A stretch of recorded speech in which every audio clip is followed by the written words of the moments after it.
ఢిల్లీలో బీజేపీ విజయాలు అనే ఖాళీ పేజీలతో పుస్తకాన్ని ఆమ్ ఆద్మీ పార్టీ విడుదల చేసింది.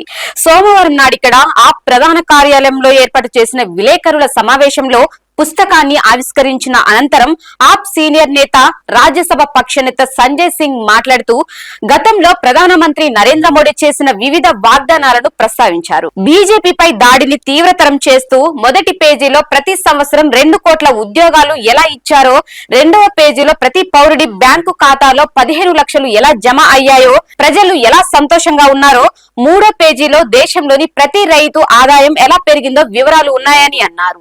ఐదో పేజీలో దేశంలో డీజిల్ ధర లీటరు 40కు, పెట్రోల్ లీటరు 50కు ఎలా ఉందో వివరాలు ఉన్నాయి. బీజేపీ నాయకులు నిరసన తెలిపే గ్యాస్ సిలిండర్ ను 250కు ఎలా అమ్ముతున్నారో 6వ పేజీలో ఉంది అని ఆయన అన్నారు.